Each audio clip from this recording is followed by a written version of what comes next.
Assalamualaikum warahmatullahi wabarakatuh. Salam Om Swastiastu, Namo Buddhaya, Salam Kebajikan. Perkenalkan kami dari kelompok 5 yang beranggotakan saya, Nadine Patricia. Lalu ada Akila Yuka Nurjana, ada Muhammad Alif Akbar, ada Najwan Hazafardian, dan terakhir ada Rasya Ika Ramadan. Hari ini kami akan mempresentasikan tentang bentuk muka bumi akibat dari organik dan juga kars.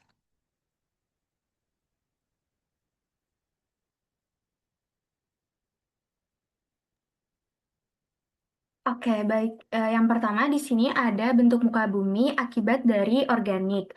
Nah, maksud dari pembentukan alam akibat organik ini adalah proses di mana makhluk hidup dan bahan organik yang mereka hasilkan ini berperan dalam membentuk atau mengubah kondisi alam di permukaan bumi. Nah, dalam proses ini, organisme seperti tumbuhan, akar, dan juga mikroorganisme itu menghasilkan serta menguraikan bahan organik yang kemudian memengaruhi struktur fisik, kimia, dan juga morfologi tanah maupun bentang alam. Proses ini berjalan secara alami dan terus-menerus yang dikendalikan juga oleh beberapa faktor lingkungan seperti kelembapan, kemudian suhu, dan juga kondisi tanah. Nah, untuk selanjutnya, next. Untuk contoh bentukan alam akibat organik di sini, yang pertama ada terumbu karang. Jadi terumbu karang ini terbentuk melalui proses geomorfologis, yaitu pembentukan bentang alam laut yang terjadi karena aktivitas organisme hidup, khususnya karang dan juga alga berkapur. Nah, kedua organisme tersebut menghasilkan zat kalsium karbonat atau CaCO3, yang dimana itu menjadi bahan utama pembentuk struktur terumbu. Nah, zat ini kemudian mengendap di dasar laut dan secara perlahan mereka menumpuk membentuk lapisan padat.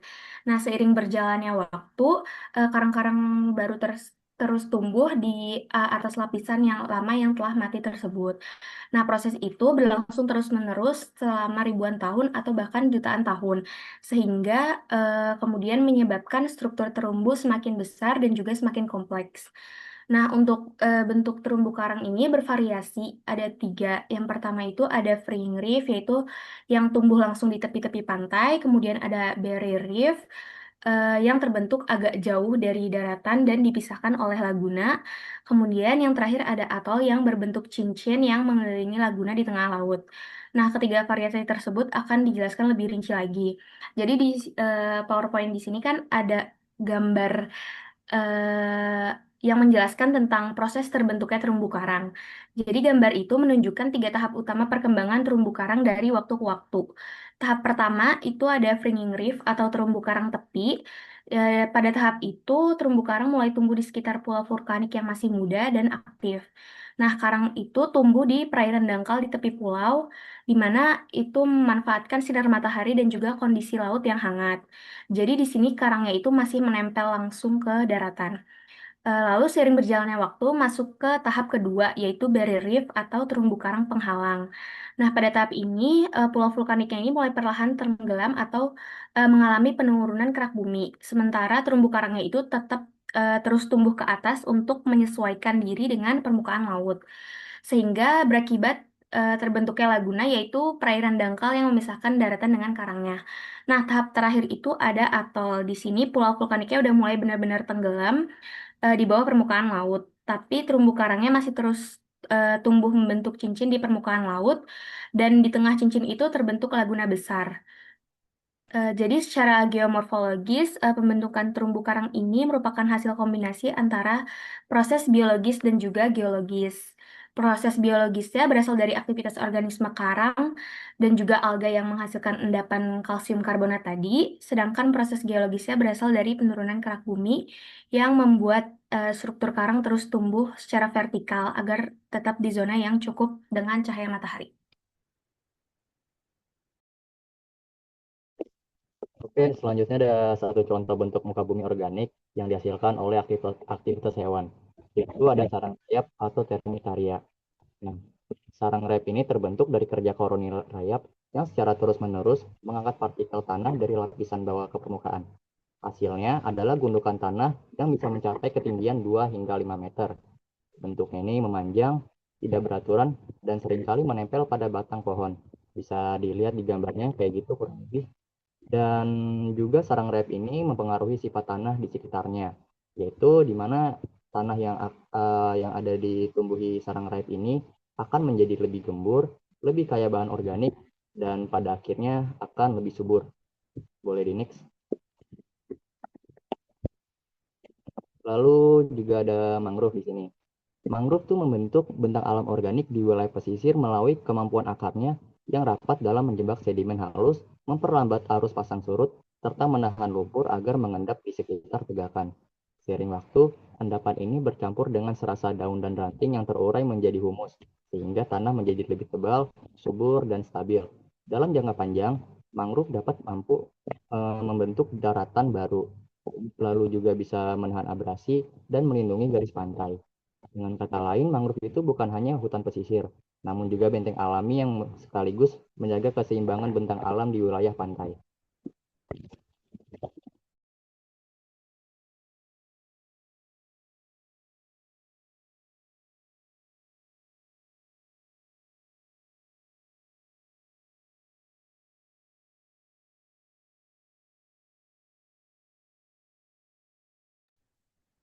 Selanjutnya,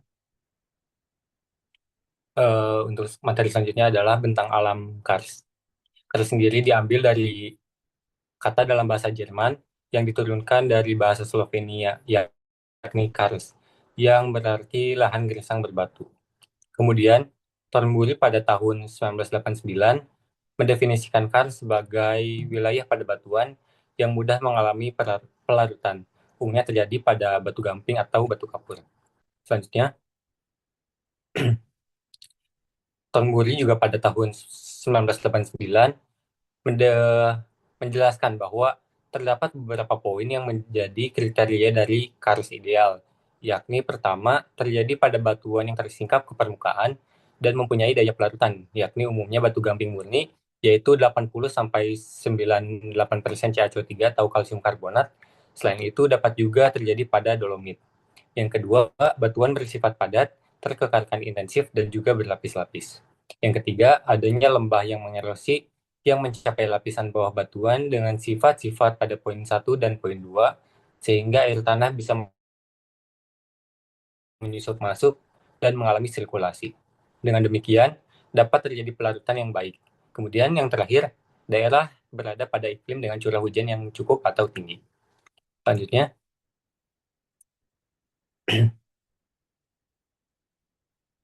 ada proses yang namanya karstifikasi atau proses pembentukan bentuk lahan kars. Intinya adalah air hujan turun dengan membawa CO2 atau karbon dioksida yang terlarut dan membentuk H2CO3. Larutan H2CO3 ini tidak stabil, kemudian uh, terurai menjadi H- dan HCO3 2-. Ion H- yang kemudian menguraikan CaCO3 menjadi Ca2+ dan HCO3 2-. Hujan yang terus-menerus ini membentuk retakan dan lubang pada batu gamping.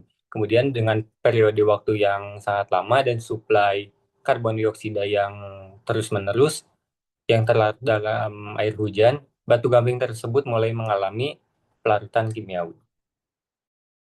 Selanjutnya,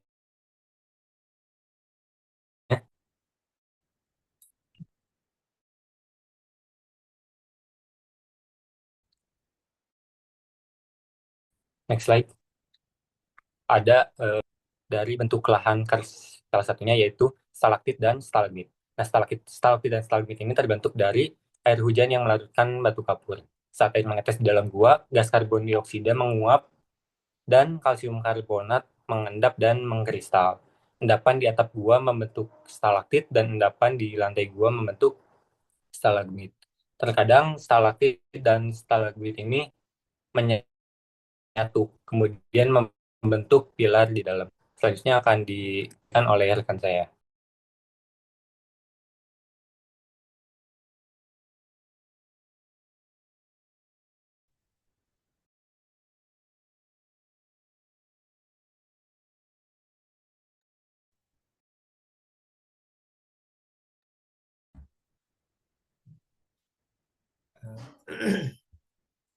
Bentukan akibat kars.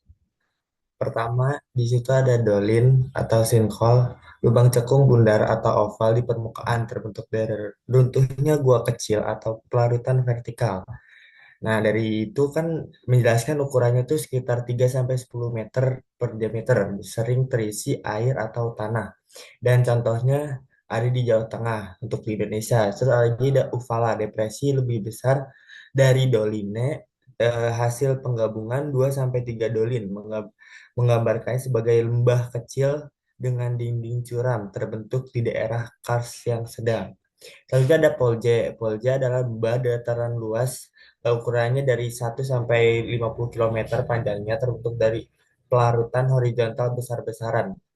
Menyoroti Polje sebagai area pertanian subur karena endapan aluvial dengan contoh di Yugoslavia, eh, eh, atau juga ada di Indonesia juga. Terus ada juga Konkars, bukit-bukit runcing terisolasi, yang terisolasi, lalu seperti menara gitu, terus terbentuk di iklim tropis yang lembab. Video membandingkannya dengan landscape Guilin, seperti di Cina, di mana erosi lateral memisahkan bukit-bukit ini. Next, di situ ada contoh-contohnya. Di situ ada Dolina seperti ini kan, ada. Terus ada lagi ada Uvala, ada Polja, ada Concars. Nah, ini buat contoh-contohnya. Siapa tahu penasaran guys. Ya gitu. Next, next.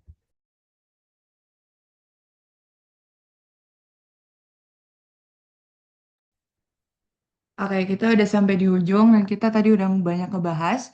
Jadi untuk sebelum sesi tanya jawab, aku bakal ngasih kesimpulan sedikit, yaitu proses organik ini melibatkan peran makhluk hidup dan bahan organik dalam membentuk atau mengubah permukaan buminya.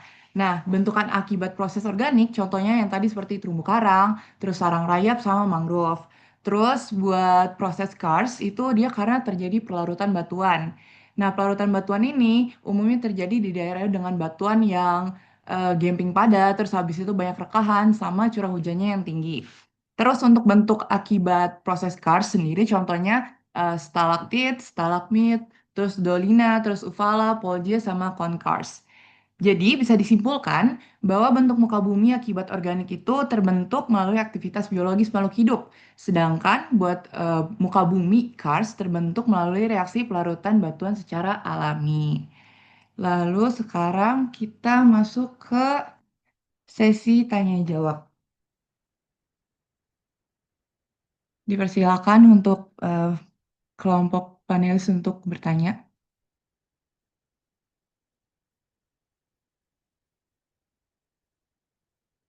Oke. Ada Naila, boleh on mic. Oke, sebelumnya saya Nela Marsala Jatika Putri dari kelompok 5 izin bertanya terkait materi yang sudah dijelaskan tadi. Di sini kan materi kalian itu disebutin ya kalau bentang alam itu ada yang terbentuk karena aktivitas makhluk hidup atau tadi kayak organisme gitu, organik ya tadi dibilangnya. Nah, terus aku mau nanya kenapa organisme atau makhluk hidup itu tuh kayak terumbu karang, mangrove, atau rayap yang kalian jelasin tadi itu bisa dianggap penting dalam pembentukan permukaan bumi. Padahal kalau dilihat prosesnya sendiri itu bisa dibilang lambat dan terjadi dalam waktu yang terbilang sangat lama. Oke, sekian pertanyaan dari aku. Terima kasih. Baik, terima kasih pertanyaannya. Mungkin untuk pertanyaan kita tampung dulu, baru habis itu dijawab. Eh, Silakan untuk pertanyaan kedua. Oke, baik. Kedengaran kan ya? Dengar. Oke. Nah, jadi gue pengen nanya, kayak bagaimana perbedaan mekanisme pembentukan dan komposisi material antara bentuk muka bumi yang dihasilkan oleh proses karst, contohnya kayak stalaktit dan stalagmit, dengan bentuk muka bumi yang dihasilkan oleh aktivitas organik. Contoh itu kayak terumbu karang. Mungkin itu aja pertanyaannya. Oke, terima kasih pertanyaannya. Selanjutnya ada pertanyaan lagi? Oke, boleh izin bertanya. Sebelumnya perkenalkan, nama saya Sarakbar Zulkarnain. Izin bertanya mengenai slide stalaktit dan stalagmit. Nah, itu kan dijelasin itu stalagmit sama stalaktit itu berada di daerah yang memiliki batuan kapur. Nah, pertanyaannya itu, mengapa pembentukan stalaktit dan stalagmit hanya terjadi di daerah yang memiliki batuan kapur? Apakah jenis batuan lain bisa jadi stalagmit sama stalaktit? Jika tidak, mengapa? Jika iya, jenis batuan apa saja yang bisa? Terima kasih. Baik, terima kasih untuk pertanyaannya. Mungkin kita tampung untuk 3 pertanyaan dulu ya. Terima kasih.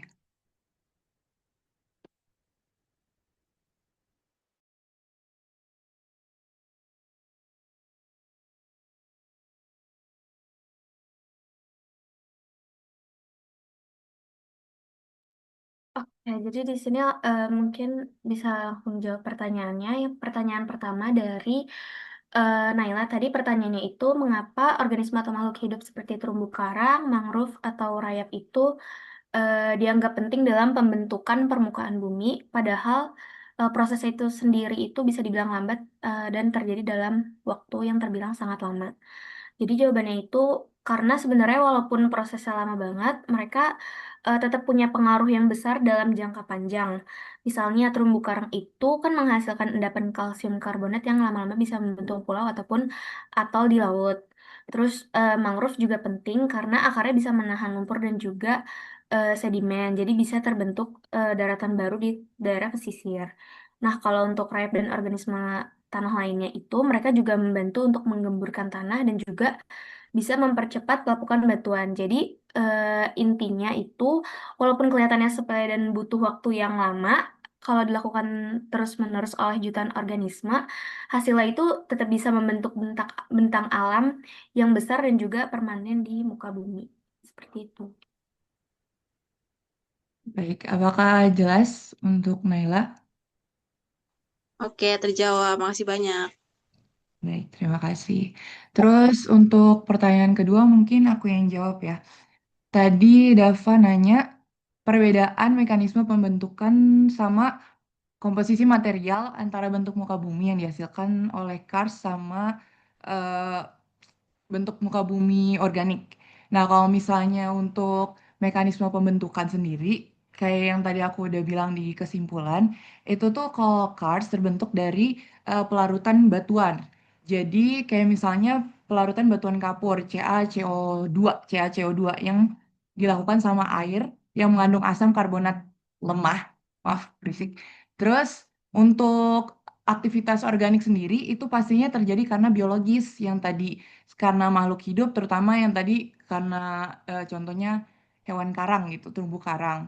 Terus untuk komposisi materialnya sendiri untuk cars itu dia ada kalsium karbonat CaCO2, terus ada juga kalsit atau aragonit. Terus abis itu buat organik pastinya materialnya itu adalah em, dari sisa-sisa organisme laut yang seperti kerang, habis itu alga, terus habis itu moluska.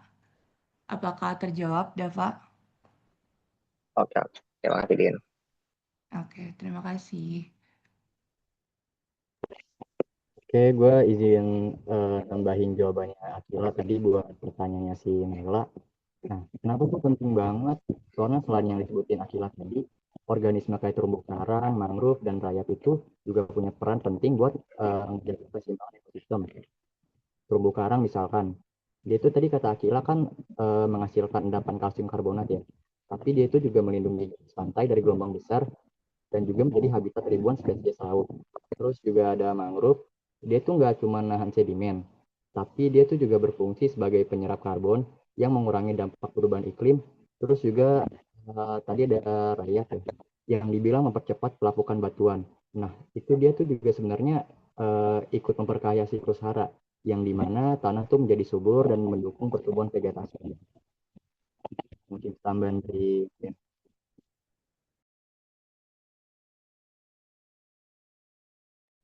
Terima kasih Alif atas jawaban tambahannya. Mungkin untuk pertanyaan terakhir, Izin menjawab untuk pertanyaan, apakah stalaktit dan stalagmit hanya terbentuk pada batuan kapur saja? Jawabannya Tidak. Jadi pembentukan stalaktit dan stalagmit biasanya memang secara umumnya dapat ditemukan pada batu gamping atau batu kapur melalui proses tadi yang namanya karstifikasi. Jadi karena batu kapur sendiri kan atau kalsium karbonat ini kan mudah larut oleh air, yang air tersebut mengandung karbon dioksida. Jadi ketika air hujan meresap ke tanah dan melewati lapisan batu kapur, CO2 di dalam air membentuk asam karbonat lemah yaitu H2CO3 yang melarutkan sebagian batu kapur. Ketika air membawa larutan kalsium karbonat itu ke gua bawah tanah, air tersebut menetes ke langit-langit gua. Kemudian CO2 menguap dan kalsium karbonat tadi mengendap dan mengkristal kemudian membentuk yang namanya stalaktit dan stalagmit. Apakah dapat terjadi di batuan lain? Jawabannya bisa. Contohnya di batuan gipsum dan juga batuan garam. Formasi seperti yang mirip stalaktit dan stalagmit juga dapat terbentuk dari tadi proses yang namanya pelarutan dan juga pengendapan. Bahkan di lingkungan tertentu seperti gua vulkanik juga bisa terbentuk yang namanya lava stalaktit, yaitu tetesan lava pijar yang yang membeku sebelum jatuh ke dasar. Nah, pada umumnya memang stalaktit dan stalagmit ini dapat dijumpai di batuan kapur karena memang sifatnya yang mudah larut dan mampu mengendap secara mudah. Kalau di Indonesia biasanya stalaktit dan stalagmit ini bisa ditemukan di daerah Pacitan, Gunung Kidul, dapat juga ditemukan di Marus Mangkep di Sulawesi Selatan. Baik, apakah terjawab? Terjawab. Terima kasih. Oke, terima kasih. Mungkin ada pertanyaan lain atau kritik dan saran?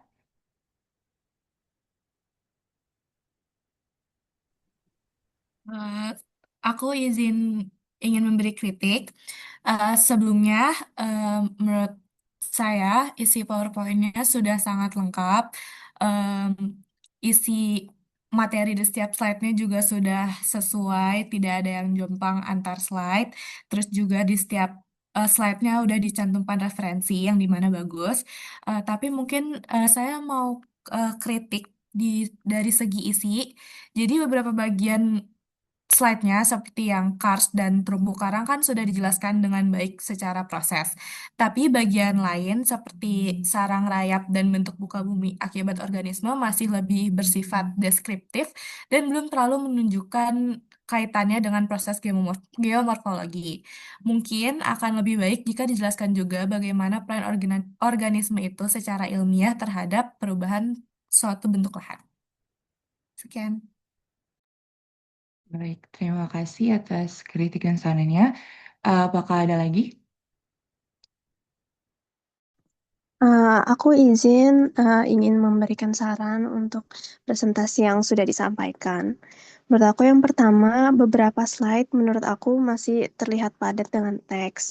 Nah, alangkah lebih baiknya dimasukkan poin-poinnya saja, lalu nanti dijelaskan kuncinya agar lebih enak untuk dipresentasikan. Lalu yang kedua, menurut aku lebih dikasih slide ngejelasin hubungan organisme sama proses karst karena duanya itu hubungan biosis kan untuk pembentukan muka bumi ini. Dan yang ketiga, terakhir di bagian kesimpulannya juga lebih baik jangan cuma ada rangkuman aja, tambahin key takeaways-nya juga bisa dipahami. Terima kasih. Baik, terima kasih atas kritik dan sarannya. Apakah ada lagi?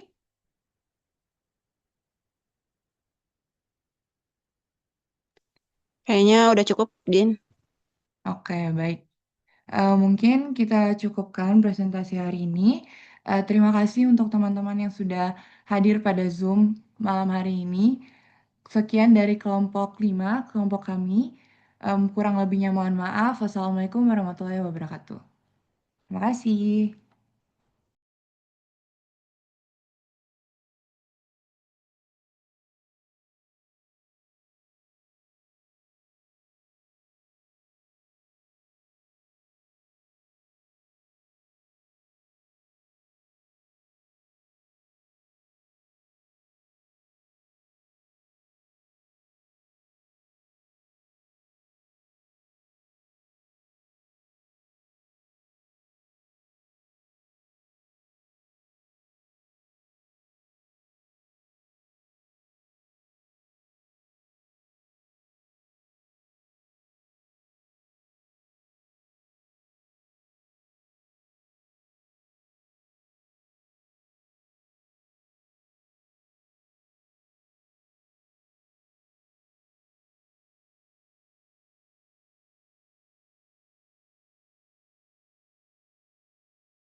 Waalaikumsalam, makasih.